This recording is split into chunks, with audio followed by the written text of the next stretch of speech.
He was bleeding to death right in front of her. But when she wiped the blood from his face and saw who it was, her entire body froze. The man she was saving wasn't just anybody. He was the ruthless billionaire everyone in the city feared. Cars drove past without stopping. People stared from a distance, whispering his name like a curse. But she didn't care who he was. All she saw was a man fighting for his life. She tore a piece from her dress, pressed it against his wound and whispered, "Please, don't die." He opened his eyes.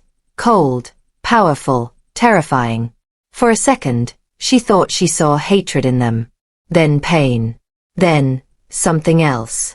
And in that moment, under the rain and broken glass, a poor girl's act of kindness collided with the darkness of a man who had everything, except humanity. If you were in her shoes that night, standing over a stranger everyone feared, would you still have helped him? Before you go, can I ask one small favor? This story took days to write, record, and edit, every frame, every emotion. If it touched you, the best way to support me is simple. Hit subscribe, tap like, and drop your location in the comments so I can give you a shout out in the next video.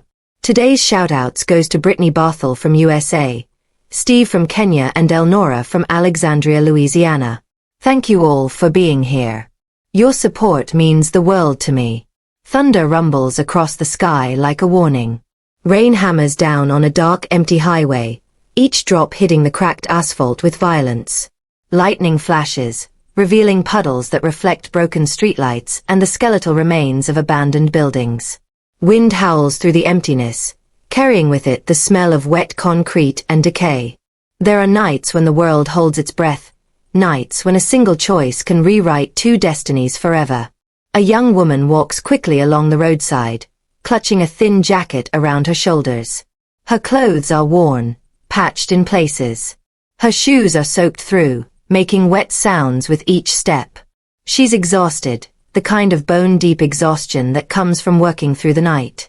Her name is Amara, though nobody on this empty road knows it. Nobody sees her at all. Until the crash. A violent sound echoes through the rain. Tires screeching, metal crumpling, glass shattering. A black SUV has veered off the road, smoke rising from the crumpled hood. The vehicle sits halfway into a ditch, its driver's side crushed against a concrete barrier. She stops, breathing hard, eyes wide. Jesus! She runs toward the wreck. In the distance, other pedestrians turn away, whispering urgently, pulling their hoods up and walking faster into the rain. Don't go near it. You don't know who that is. Could be trouble. Let the police handle it. But she ignores them.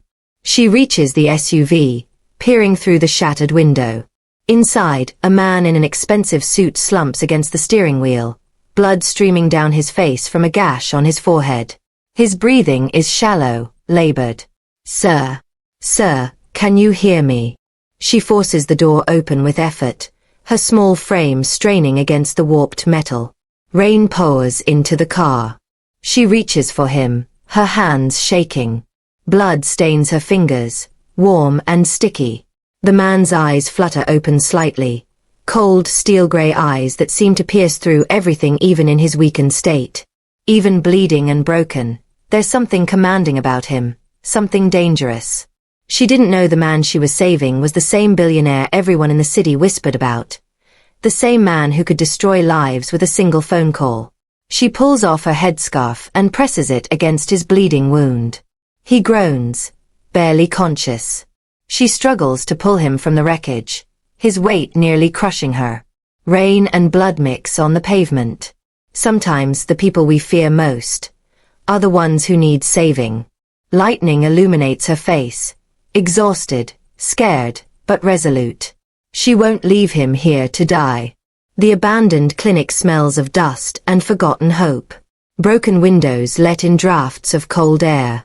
Medical equipment sits covered in cobwebs. A single flickering light bulb swings overhead, casting dancing shadows across peeling walls. She brought him to the only place she knew, a place that once meant hope. She drags him inside, laying him on an old examination table. She's breathing hard, soaked to the bone, trembling from cold and adrenaline. She looks around frantically at the abandoned space. Papa, if you can see me now, help me remember what you taught me. In her mind, she sees herself as a child, watching her father, a kind nurse, tending to patients in this very clinic. He's smiling at her, teaching her how to clean wounds, how to care for the suffering. His voice echoes across the years. Gentle hands, Amara. Gentle hands heal. She snaps back to the present. She wipes blood from the man's face with a clean rag, examining the head wound. It's deep but not fatal. She tears strips from an old bedsheet to make bandages. She had no money, no medical training, just memories of a father who believed saving lives was sacred. She pulls out a small pouch from her pocket, crumpled bills and coins. She counts them. Not much. Barely enough for food. She looks at the wounded man, then back at the money in her palm. I'll get what I need. Time passes in fragments. Night turns to early morning. She returns with a small pharmacy bag, having spent everything. She cleans his wounds carefully, applies ointment, wraps his head in bandages with trembling fingers. Hours pass. The man remains unconscious. She sits on the floor, exhausted, watching him breathe. Finally, she falls asleep against the wall, her head tilted at an uncomfortable angle. Morning light filters through broken windows. The man's eyes snap open suddenly. Sharp, alert, suspicious. He sits up quickly, wincing in pain. His hand immediately goes to his wrist. Empty. His watch is missing. His eyes scan the room with military precision, then lock onto her, still sleeping. You. She jolts awake, startled. She stands quickly, backing away slightly, reading the danger in his posture. You're awake. Thank God. How do you feel? Where is it? His voice is cold, commanding, used to being obeyed. Where is what? He stands now, towering over her despite his injuries. My watch. My phone. My wallet. Did you think I wouldn't notice? Hurt flashes across her face like a physical blow. I didn't take anything from you. He scoffs, the sound cutting. Of course you didn't. That's what they all say. Her hands tremble. She doesn't respond. She doesn't defend herself. Instead, she slowly reaches for her small fabric bag on the floor. She could have screamed. Could have defended herself. But sometimes, silence speaks louder than words. She opens her bag and turns it upside down. Contents spill onto the floor, a piece of stale bread wrapped in paper, a worn Bible held together with rubber bands, a few coins, and his expensive watch. The watch sits there among her poverty, gleaming, out of place, untouched. I kept it safe. I didn't know if someone would come looking to rob you again. Her voice is steady but quiet, dignified. He stares at the contents. His expression shifts. The hardness cracks slightly. He looks at her face, really sees her for the first time. The exhaustion. The worn clothes. The kindness in her eyes despite his cruelty. You pulled me from the car. She nods. You were bleeding. I couldn't just leave you. Long pause. He picks up his watch slowly, looking at it, then at her. Why?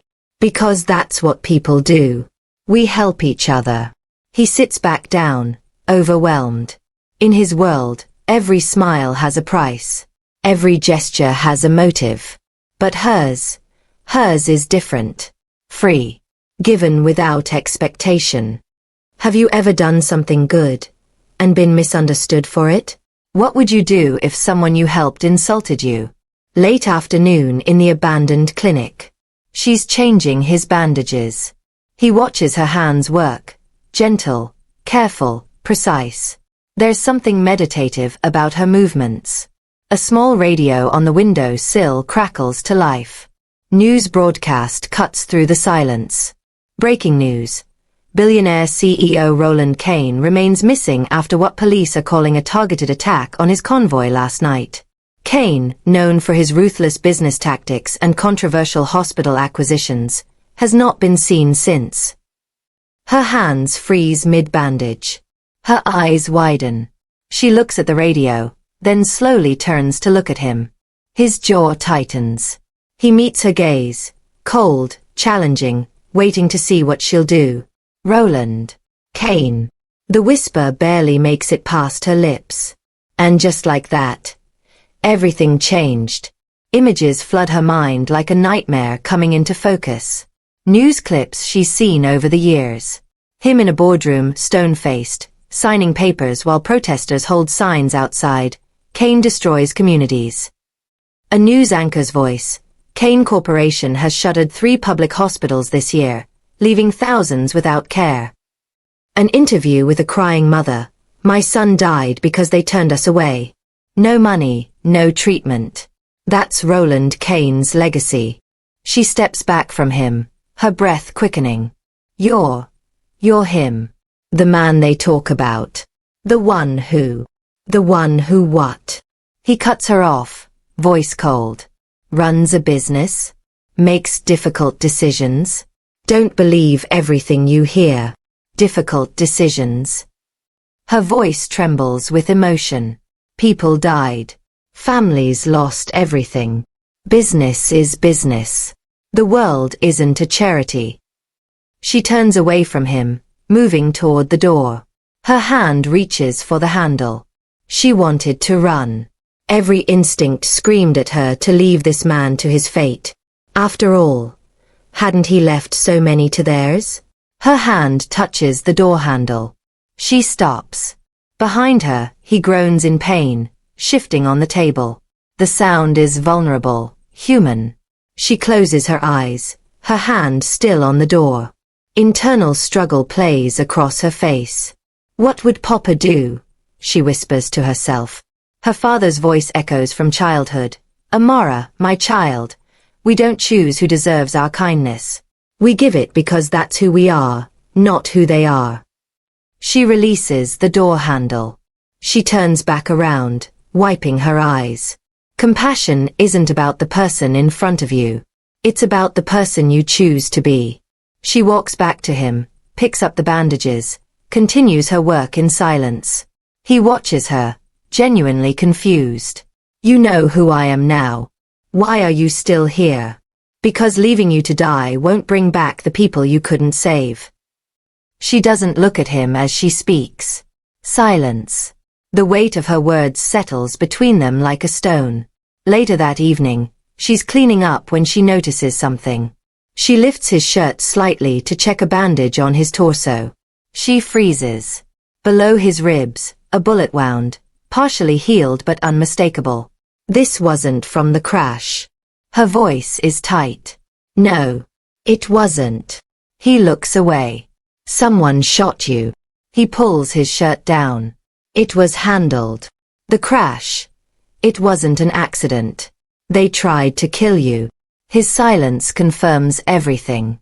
Even the most powerful men aren't immune to betrayal. The question was, who wanted him dead badly enough to try? She looks at him with new understanding, not pity, but recognition that he's not invincible. Just human. Just scared.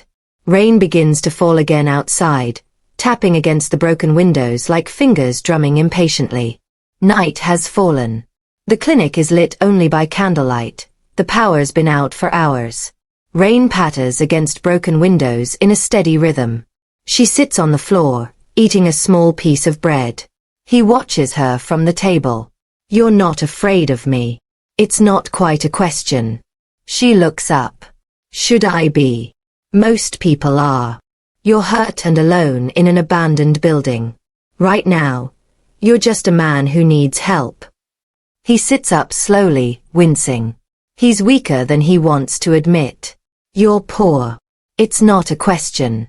Just an observation. She doesn't flinch. Yes. So you're doing this for money. Name your price. She shakes her head, almost laughing sadly.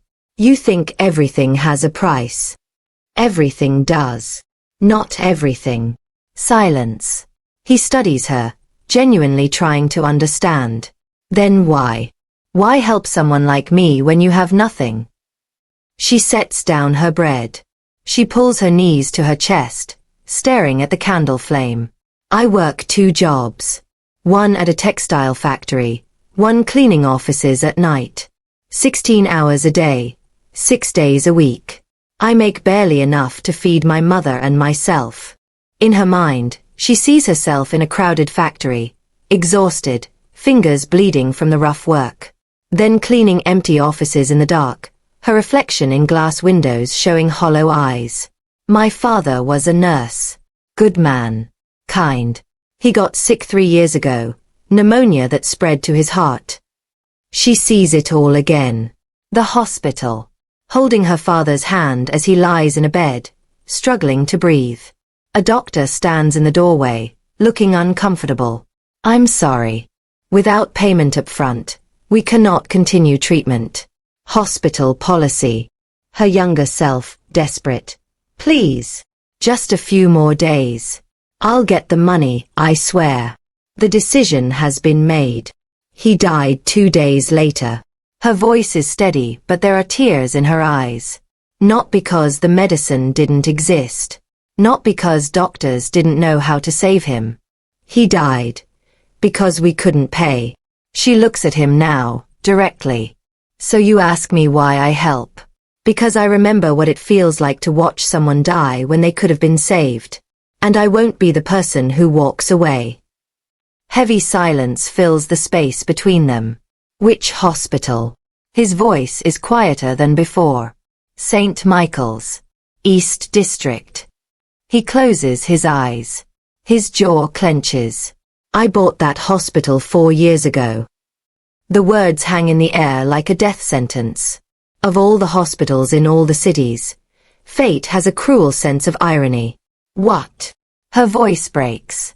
He opens his eyes, looking at her. St. Michael's. I acquired it as part of a portfolio, restructured it, made it profitable. Understanding crashes over her face. She stands up abruptly, turning away from him. I implemented payment policies, cut unprofitable services. It was business. He's almost talking to himself now. Business. She's shaking. My father's life was just business to you. He looks at his hands. For the first time, he looks truly haunted. I never met him. I never met any of them. They were just numbers on a report. She turns back, tears streaming down her face. He had a name. Michael Okafor. He had a daughter who loved him. He was a person. Her voice echoes in the empty clinic. He flinches as if physically struck. Numbers. Statistics. Revenue streams. That's what they all become. Until you meet the human being behind the data. She wipes her tears roughly, trying to compose herself. You want to know why I'm still helping you? Because someone has to break the cycle. Someone has to prove that mercy still exists, even when it's the hardest thing in the world to give. She walks to the corner, turning her back to him. He stares at where she stood, something breaking inside him for the first time in years. If you found out the person who caused your pain was lying helpless in front of you, would you still help them? The candle flickers, casting long shadows that dance across the walls. Dawn. The clinic is quiet. She has fallen asleep against the wall, exhausted. He's awake, staring at the ceiling, lost in thought. The distinct sound of car engines approaching. Multiple vehicles. They stop outside. His eyes snap alert. He sits up quickly, pain flashing across his face. Someone's here. An urgent whisper. She wakes instantly. They hear car doors slamming. Footsteps. Multiple men. Check every building. He couldn't have gone far. A commanding voice from outside. His face goes pale. He recognizes the voice. Marcus. My deputy. He's whispering now. Your own people. She's terrified. Not anymore. The footsteps grow closer. Shadows pass by the windows. Her mind races. In that moment, she had a choice. Hide with him and risk everything, or step out and face them alone. She makes a decision. She grabs his arm. Under the examination table. Now. They'll find me anyway. Trust me. She helps him slide under the table, pulling an old sheet over it to hide him better. Just as he disappears, the door bursts open. 3 armed men enter, led by a man in his 40s wearing a sharp suit. Cold eyes. Marcus. They scan the room. His gaze lands on her. Well. Good morning. She stands straight, trying to control her fear. She's trembling but holds her ground. Can I help you? He walks toward her slowly, deliberately. Perhaps. We're looking for someone. Tall man, expensive suit, possibly injured. Have you seen anyone like that? She shakes her head. No. I'm just a nurse. I come here sometimes to organize supplies. He stops close to her, studying her face. One of the guards moves around the room, checking corners. Boss, there's fresh blood here. On the floor. His eyes narrow. He looks at her. Fresh blood. But you haven't seen anyone. I cut myself yesterday. Broken glass. I cleaned it but... He grabs her hands roughly, examining them. No cuts. His expression darkens.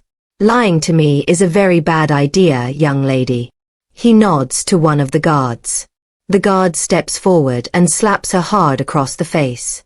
She stumbles but doesn't fall. Pain is a test. It reveals who we truly are when everything else is stripped away.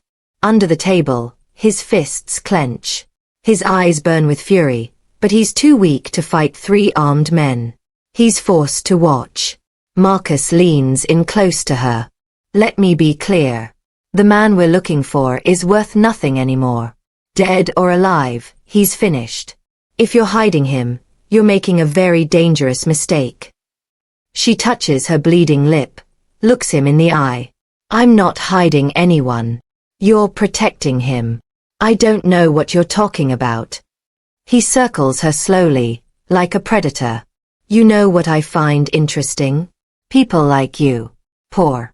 Desperate. You'd sell your own mother for a meal. And yet here you are, lying to men with guns. He stops in front of her. Why? What did he promise you? Nothing. Quietly. Then why risk your life? Her eyes fill with tears, but her voice is strong. Because someone has to. Silence. Marcus stares at her, genuinely confused by her answer. Boss, the building's clear. He's not here. A guard calls from the other side of the room. Marcus looks around one more time, then back at her. He leans close, menacing. If I find out you lied to me, I'll come back. And next time, it won't be just a slap. He signals his men. They turn to leave. At the door, Marcus pauses. One more thing. Roland Kane destroys everything he touches. If you've helped him, you've already signed your own death warrant. They leave. Car doors slam. Engines start. Vehicles drive away.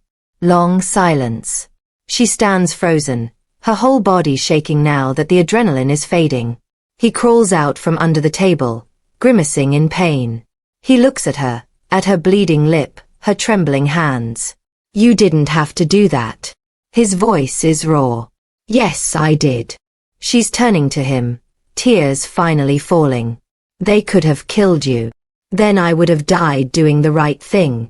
He stands, moves closer to her. For the first time, his cold exterior completely cracks. Why? I'm not worth it. I'm not worth any of this. Softly. She looks at him through tears. That's not for you to decide. His eyes glisten. Something he's kept buried for years rises to the surface. Humanity. For the first time in his life, Roland Kane understood what loyalty looked like when it wasn't bought. And it terrified him. 3 days later. The clinic. He's recovering, stronger, able to move more freely. She's preparing to leave for work. There's a new energy between them, not friendship exactly, but mutual respect. The hostility is gone. You never told me your full name. He's watching her pack a small bag. She pauses. Amara. Amara Okafor. Amara. He repeats it softly. What does it mean? A small smile touches her lips. Grace. My father said I was his grace. The best thing that ever happened to him. He nods slowly, committing it to memory. Grace. It suits you. Awkward pause. You're well enough to leave now. You should go somewhere safe. I will. Today. She nods, picks up her bag. She hesitates at the door. What you said before. About my father. About St. Michael's. I don't forgive you. But I hope you learn from this. I hope you remember what it feels like to need help and have nowhere to turn. She doesn't look at him. I won't forget. Quiet. She turns to leave. His voice stops her. Amara. Wait. She turns. He's holding out a thick envelope. It's not much, but I don't want your money, Mr. Kane. Cutting him off gently. It's not payment. It's I don't want it. Firm but kind. She walks to him, takes his hand, closes his fingers around the envelope. What I want is for you to be kind to someone. Anyone. Just once. Use your power to help instead of hurt. That's all I ask. He stares at her, speechless. She smiles softly, then turns and walks out. He stands alone in the empty clinic, the envelope in his hand, transformed by her final words. She left him with something more valuable than medicine. She left him with a question he couldn't escape. What kind of man do you want to be? Time passes. 2 weeks later. A small, run-down neighborhood. She walks home from work, exhausted as always. She turns the corner to her street. She stops dead in her tracks. Where her house once stood, a small wooden structure, modest but home, there is now only rubble. Bulldozers sit idle nearby. A demolition notice is posted on a fence. No. No, no, no. She runs toward the destruction, falling to her knees in the dirt and broken wood. She picks up a piece of fabric, her mother's dress. A photo frame, cracked. Her father's picture. A neighbor approaches, apologetic. Amara. I'm so sorry. They came yesterday with papers. Said the land was sold to Kane Corporation. Development project. They gave us no time. My mother. Where is she? Her voice is breaking. She's staying with us. But Amara. She's not well. The shock of it all. She collapses completely, sobbing into the rubble of her life. Rain begins to fall. Soft at first, then harder. All her sacrifices. All her kindness. All her hope. Crushed under the wheels of a corporation that didn't even know her name. A black car pulls up slowly at the end of the street. Through the tinted window, he watches. His face is expressionless, but his eyes tell a different story. Horror, guilt, realization. He sees her weeping in the ruins. Sees the neighbor trying to comfort her. Sees what his empire has done. Pull up the development file for this district. To his driver, voice hollow. Sir. Now. Sharper. The driver hands him a tablet. He scrolls through documents. His face goes pale as he reads. Document on screen, East District Clearance Project, approved by Deputy Director Marcus Chen, 47 homes demolished, EST profit $8.2 million. Marcus authorized this. His voice is shaking with rage. Yes, sir. 3 weeks ago. Before the incident. He looks back at her, still kneeling in the rain. The woman who saved his life. The woman whose father he indirectly killed. And now, whose home his company destroyed. He had built an empire on numbers and strategies. But numbers don't weep. Numbers don't lose their homes. Numbers don't save your life and ask nothing in return. His hands grip the tablet so hard it cracks. A single tear rolls down his face, perhaps the first he's cried in decades. What have I become? Barely a whisper. The car pulls away slowly as she continues to weep, unaware she's being watched. Rain washes over everything. Kane Corporation headquarters. 7 days later. A massive boardroom. Tense energy fills the air like electricity. He enters, fully recovered, wearing a sharp suit. But something's different about him. His eyes are harder, more focused, but also warmer somehow.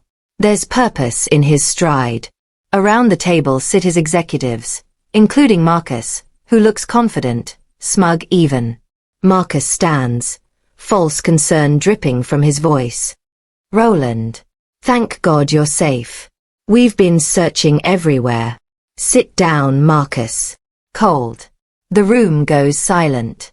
Marcus sits slowly, smile fading. I've spent the last week reviewing every decision made in my absence. Every contract signed. Every project approved. He stands at the head of the table. He throws a folder onto the table. Documents spill out. Photos of demolished homes, including her neighborhood. The East District Clearance Project. 47 families displaced. No proper notice. No compensation. All to build luxury condos nobody asked for. His voice is like ice. Marcus is defensive. It was a sound investment. The profit margins. Profit margins? People lived there, Marcus. He slams his hand on the table. The entire board flinches. They've never seen him like this. You also tried to have me killed. The accident wasn't an accident, was it? Marcus's face goes pale. Whispers erupt around the table. That's absurd. I would never. He pulls out his phone, playing a recording. Really? Because I have surveillance footage from my car. And audio recordings of your conversations with my former head of security. Marcus's voice plays from the phone. Make it look like an accident. He's become a liability. The room erupts in shocked murmurs. Marcus stands, backing toward the door. You don't understand. You've gone soft. The company needs. You're fired. Security will escort you out. My lawyers will contact you about criminal charges. Security guards enter immediately, flanking Marcus. He's dragged out, protesting, threatening. The door slams shut. He turns to the remaining executives. Anyone else want to challenge me? Silence. Heads shake. Good. Because things are about to change around here. A powerful man can build empires. But it takes a transformed man to build something that actually matters. Images of change unfold like pages turning in a book. Him meeting with lawyers, signing documents with fierce determination, visiting the demolished neighborhood with architects, pointing, explaining his vision. Standing before news cameras, Kane Corporation takes full responsibility. Writing checks for compensation, meeting with displaced families, apologizing personally, looking each person in the eye as he says, I'm sorry. He couldn't undo the past, but he could start rewriting the future. 2 months later, her neighborhood. New homes are being built, simple but sturdy, better than before. Construction workers are everywhere. Families are moving back in, laughter mixing with the sound of hammers and saws. She stands outside a new small house, watching workers paint the walls. Her mother sits on a chair beside her, wrapped in a blanket, looking healthier than she has in months. She's smiling. A man in casual clothes approaches them, clipboard in hand. Ms. Okafor. She turns. Yes. I'm with the Grace Foundation. We've been authorized to complete your home first and cover your mother's medical treatments. All expenses paid. She's stunned. I don't understand. Who authorized this? The man smiles kindly. A donor who wishes to remain anonymous. They just wanted to make sure your family was taken care of. Tears fill her eyes. I don't know what to say. You don't have to say anything. Just accept the help. He walks away, leaving her standing there, overwhelmed. Days pass. Her mother's health improves with proper treatment. The house is finished. For the first time in years, she feels something like hope. One evening, she's walking through the marketplace when a crowd gathers around a television in a shop window. News broadcast. She stops to watch. There he is on the screen, Roland Kane. But he looks different. Softer somehow. Kane's surprise announcement today that he will reform the healthcare policies across all Kane Corporation hospitals. No one should be denied care because of their ability to pay, Kane said at the press conference. He also announced the establishment of. The camera pans to show him cutting a ribbon at a new medical facility. The sign reads, Grace Medical Center, where no one is ever turned away. Her hand flies to her mouth. Tears stream down her face. Kane declined to explain what prompted this dramatic change in his business philosophy, saying only that someone showed him what real grace looks like. She watches through tears as he speaks on screen, and for just a moment, the camera catches his eyes, and they look different. Human. Healed. Do you believe people can truly change? Or once ruthless, always ruthless? 6 months later. A dark roadside. The same stretch of highway where it all began. But it's different now. Cleaner. Safer. Streetlights that actually work. He stands before a large signboard, reading it silently. The sign is illuminated beautifully. Grace Medical Center. A place where no one is ever turned away. Below it, in smaller letters, dedicated to all those who believe in second chances. He touches the sign gently, almost reverently. Then he gets back in his car and drives away into the night. The next morning. She's preparing breakfast when there's a knock at her door. She opens it. A courier stands there with an envelope. Delivery for Amara Okafor. She takes it, confused. The courier leaves. She opens the envelope. Inside, a simple letter. No signature. Just words. Thank you for saving what was left of my humanity. I can never repay what you gave me, but I can try to honor it. Every life saved in your name, every family that doesn't lose a father, every person who receives care they can't afford, that's my promise to you. You asked me to be kind to someone. I'm trying to be kind to everyone. Because of you, grace has a new meaning in my life. Thank you, Amara. Thank you for not walking away. She reads it through tears, her hands shaking. She holds the letter to her chest, closing her eyes. Outside her window, life continues. Children play in the new neighborhood. Families laugh together. Her mother sits in the garden, peaceful and healthy. Sometimes, kindness isn't about who deserves it. It's about who needs it. Because the smallest act of mercy can heal the coldest heart. She smiles through her tears, looking up at the sky. Thank you, Papa, for teaching me to see people, not monsters. The sun sets over the city. Grace Medical Center stands tall, lights glowing warm. Inside, doctors treat patients regardless of their ability to pay. Families receive care. Children are healed. Hope is restored. In a penthouse across the city, he stands by a window, looking out at the lights below. He's different now. Still powerful, but the cruelty is gone. In its place, purpose. On his desk sits a small frame. Inside, a photo he had someone take from a distance of her smiling as she helped build her new home. Below it, he's written one word, Grace. If this story touched you, then Amara's light has reached you too. Somewhere in this world, there's someone who needs the kindness you can give. Someone who needs to be seen, not judged. Someone who needs grace. The like button below isn't just a button. It's a reminder that love still exists in the unlikeliest places. That change is possible. That mercy matters. Hit like, not for me, but for every Amara out there reminding us that humanity isn't dead. Subscribe for more stories that make you feel something real. Because in a world growing colder, we need warmth now more than ever. See you in the next story.